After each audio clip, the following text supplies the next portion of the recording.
আমি চলে এসেছি। তুমি তুমি এখন কেন আসলে? তোমার তো 15 দিন পরে আসার কথা ছিল। নিজের বউকে দেখে তো কখনো একটু খুশিও হতে পারো।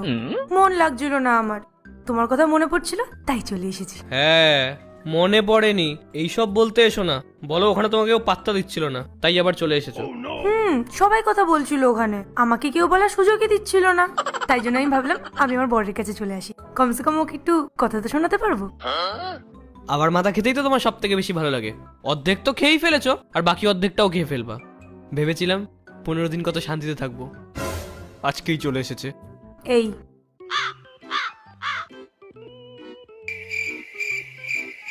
ওই কি হয়েছে? কিছু লুকিয়ে রাখোনি তো? হ্যাঁ, যাও দেখো কিছু আছে কিনা। বেকার কথা বলছে। আরে আরে চলে যাচ্ছে। কোথায় যাচ্ছ? কোথায় যাচ্ছি মানে? আমার বাড়ি, আমি যেখানে খুশি যাব। পুরো ঘর তোমার আমি জানি, কিন্তু তুমি এই বাথরুমটা না, তুমি ওই বাথরুমটা ইউজ করো। কেন? কি আছে ওই ওয়াশরুমে? ওটাতে ওটাতে আবার কি হবে? ওটা না খুব নোংরা হয়ে আছে, ওই জন্য আমি তোমাকে ওই ওয়াশরুমটা ইউজ করতে বলছি। আর হ্যাঁ, আলমারি থেকে কোনো নতুন কাপড় ভাঙার দরকার নেই। তোমার ব্যাগে কাপড় আছে না, তুমি ওটাই পরে নিও, ঠিক আছে? আসলে কি বলো তো, ওগুলো না সব অগোছালো হয়ে রয়েছে, ওই জন্য। এবার তো আমি ওই বাথরুমেই যাব। দেখি কি লুকিয়ে রেখেছো তুমি। না না, তোমার বাথরুমে যেতে হবে না। কি লুকিয়ে রেখেছো বলো। আরে পায়েল, আমি বলছি তো কিছু নেই। কি রেখেছো ওখানে তুমি? আমার হাত ছাড়ো। হা-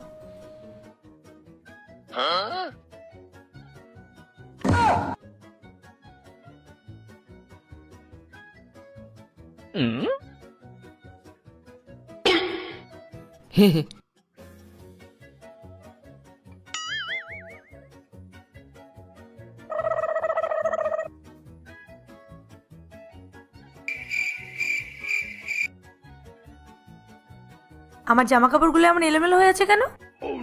আর এই 3টে নাইটি ওপরে কি করছে? কে এসেছিল ঘরে? কে আসবে? তুমি ছাড়া এই বাড়িতে কেউ থাকে নাকি? তাহলে এই জামা কাপড়গুলো এরকম কেন?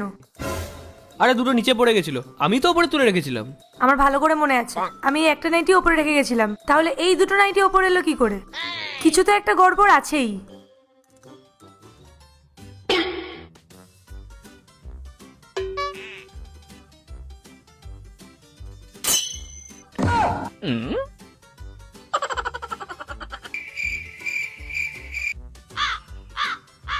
এই চুল কার?